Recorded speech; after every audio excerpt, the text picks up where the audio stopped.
नाज़रीन, इंसानों की तरह दिखने वाली अजीबो गरीब मखलूक जो कद में निहायत ही छोटे मगर दिमाग से बहुत तेज होते हैं, क्या वाकई इस मखलूक का वजूद है? अगर है तो वो कहाँ रहते हैं? जमीन के नीचे, पहाड़ों में या जंगलों में? क्या ऐसा भी हो सकता है कि वो अब भी किसी सुनसान खुफिया जजीरे में बाकी दुनिया से बेखबर जिंदगी गुजार रहे हों? दोस्तों, अल्लाह तबारक व तआला का तख्लीक करदा इस जमीन का सीना बेशुमार जानदारों से भरा पड़ा है, जिनमें से कई मखलूकात ऐसी भी हैं जिनके मुताल्लिक सिर्फ अफसाने, दास्ताने और लोक कहानियां मिलती हैं। लेकिन इसके बावजूद आज भी बेशुमार लोग इन मखलूकात के वजूद को हकीकत मानते हैं। ये मखलूकात मुख्तलिफ मकामात पर अपनी झलक दिखलाकर अपना होने का सबूत देती रहती हैं। ऐसी ही एक अजीबो गरीब मखलूक जो आज तक तारीख इंसानी का एक मौम्मा बनी हुई है, बोना। दरअसल बोना बहुत छोटा कद्दो कामत का इंसान होता है, जिसे कदीम अफसानों और मैथोलॉजी में बिल्कुल इंसान जैसे रहन सहन और लिबास वाला दिखाया जाता है। मुहक्किकीन के मुताबिक बोने एक ऐसी मखलूक हैं जो छोटे कद के होने के साथ साथ निहायत ही बदसूरत होते हैं और ये जमीन के अंदर किसी गार में या दरियाओं और नहर वगैरह में अपनी बस्तियां बसाते हैं। इनके मामलाते जिंदगी और जिंदगी गुजारने का तरीका बिल्कुल इंसानों से मिलता जुलता है। इस अजीबुल खलकत मखलूक का तज़किरा कदीम तहजीबों और तारीखी रिकॉर्ड्स में मिलता है। 4500 साल क़ब्ल मसीह में मिस्र के लोग बोने खुदाओं की पूजा किया करते थे। कदीम मिस्री अदब, फलसफे और शायरी में बोनों का इज्जत व एहतराम के साथ जिक्र हुआ है। 21वीं सदी से पहले बोनों को सिर्फ अफसानवी और किस्से कहानियों में मौजूद मखलूक माना जाता था, लेकिन हकीकत से पर्दा तब उठा जब सितंबर 2003 में आर्कियोलॉजिस्ट को इंडोनेशिया के फ्लोरेस नामी जजीरे की एक गार में बोनों के ढांचे और बाकियात मिली। ये बाकियात तकरीबन 7 लाख साल पुरानी थी। साइंसदानों ने इंसानों से मुमासलत रखने वाली इस मखलूक को हॉबिट का नाम दिया, जिसने नए नए सवालात खड़े किए और बोनों के वजूद के मुतालिक तहकीक का एक नया दरवाजा खुला। इन सबूतों से वाज़ेह होता है कि बोने सिर्फ किस्से कहानियों की बातें नहीं बल्कि हकीकत में इस दुनिया में मौजूद थे। आज हम ये बात तस्लीम करते हैं कि लाखों साल कबल इंसान पत्थर के दौर से गुजरा था और इस जमीन पर जिंदा रहने के लिए इसे बहुत जिद्दोजहद करना पड़ती थी। उस दौर में हम इंसानों से पहले दीगर इंसान नुमा नस्लें भी पाई जाती थी जो शक्लो सूरत और जिस्मानी तौर पर हम इंसानों से बहुत मुशाबे थे। उन नस्लों में बहुत बड़े कद के इंसान भी थे और ये बोने भी। उन तमाम नस्लों के वजूद का आज हमारे पास पुख्ता सबूत मौजूद है। बोनों के किस्से सबसे पहले अमेरिका से शुरू हुए थे, जहां के मकामी बाशिंदे ये मानते थे कि जंगलात में छोटे छोटे कद की मखलूकात रहती हैं जो बिल्कुल इंसानों की तरह लगती हैं। उनका मानना था कि ये बोने इंसानों से छुप कर रहते हैं। ये किस्से पूरे अमेरिका और यूरोप में मशहूर होते चले गए।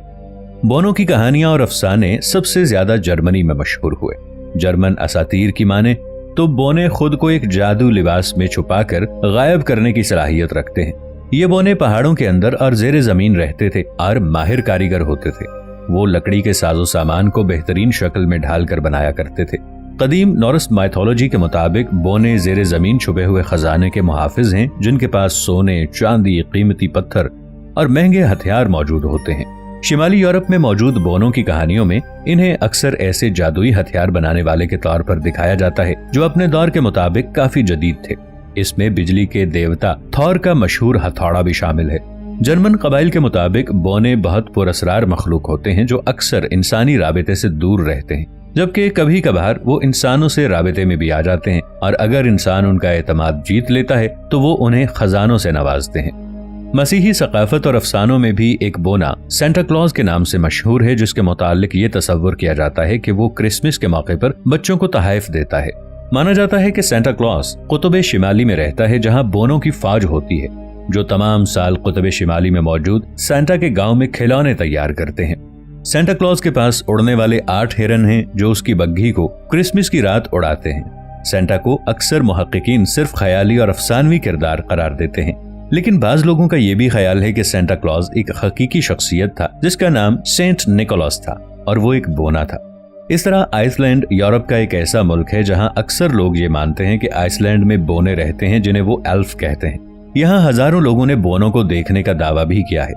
लोगों का मानना है कि आइसलैंड में 13 किस्म के एल्फ रहते हैं जो बड़ी बड़ी चट्टानों और जमीन के अंदर छुपे होते हैं।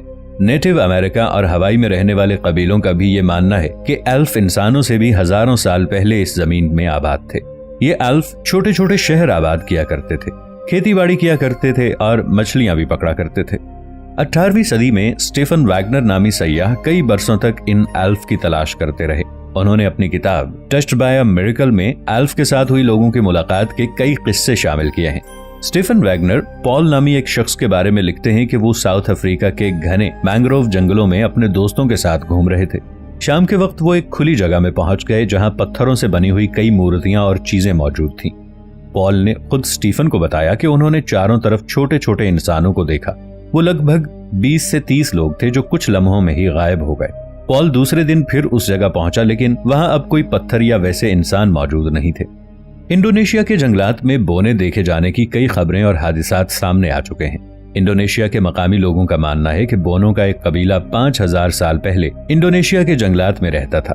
آئرس سائنسدانوں نے بھی آئرلینڈ کے شمال مغربی ساحل پر واقع ایک ایسے غار کی دریافت کی جسے بونوں کی رہائش گاہ قرار دیا گیا تھا۔ تحقیق سے پتہ چلا کہ غار میں جوتے بنانے والے آلات، نقشے اور سونے کے سکے تھے جو 300 سے 400 سال پرانے تھے، جنہیں وہاں رہنے والے بونے چھوڑ کر چلے گئے تھے۔ ایمیزون میں رہنے والے جنگلی قبائل کے ایک سردار نے بتایا کہ یہاں حقیقت میں 5000 سال پہلے بونوں کا ایک ایسا قبیلہ تھا جسے کئی مرتبہ ہم لوگوں نے بھی دیکھا تھا۔ بونوں کے متعلق ہندوستان میں بھی ایک قصہ تب مشہور ہوا جب مغل بادشاہ شاہجہاں نے اپنے دور میں شیش محل کی تعمیر کروائی، جو بیش قیمت پتھر اور آئینوں سے بنا ایک بے مثال محل تھا۔ کہتے تھے کہ اس شیش محل کی تعمیر مکمل ہونے کے بعد ایک رات عجیب و غریب واقعہ پیش آیا۔ رات کے آخری پہر میں چھوٹے چھوٹے قد والے بونے شاہجہاں کے سامنے حاضر ہوئے۔ ان بونوں کے سردار نے بادشاہ سے کہا کہ یہ قلعہ جس ٹیلے پر تعمیر ہوا ہے، اس کے زیر زمین ہماری عبادت گاہیں، مکانات اور قبیلے آباد ہیں۔ اس قلعے کی تعمیر کی وجہ سے ہمارے اس علاقے کو بہت نقصان ہوا ہے۔ شاہجہاں یہ سن کر بہت رنجیدہ ہوئے اور انہوں نے ان بونوں سے معافی مانگی۔ اس کے علاوہ ان بونوں کو اس کے بدلے بہت سارا سونا اور خزانے سے نواز کر رخصت کیا، لیکن بونوں سے اپنی اس ملاقات کو بادشاہ نے راز رکھنے کو کہا۔ اسلام کی بات کریں تو بعض علماء اور اہل علم کا ماننا ہے کہ بونے جنوں کا بھی وجود ہوتا ہے جو نہایت ہی چھوٹے قد کے ہوتے ہیں اور شکل بدلنے میں نہایت ہی ماہر ہوتے ہیں۔ جہاں قرآن مجید میں عاد و ثمود جیسی قداور مخلوقات کا ذکر ہے، تو ہو سکتا ہے کہ اللہ نے ایسی مخلوق بھی پیدا کی ہو جو انسانوں میں قد سے نہایت چھوٹی ہو۔ بونوں کے متعلق کہانیوں اور افسانوں میں کس حد تک سچائی ہے یہ تو اللہ ہی بہتر جانتا ہے، لیکن ان تمام واقعات سے بونوں کی سچائی اور ان کے وجود کا پتہ چلتا ہے، اور کسی طرح بھی ان کے وجود کو جھٹلایا نہیں جا سکتا۔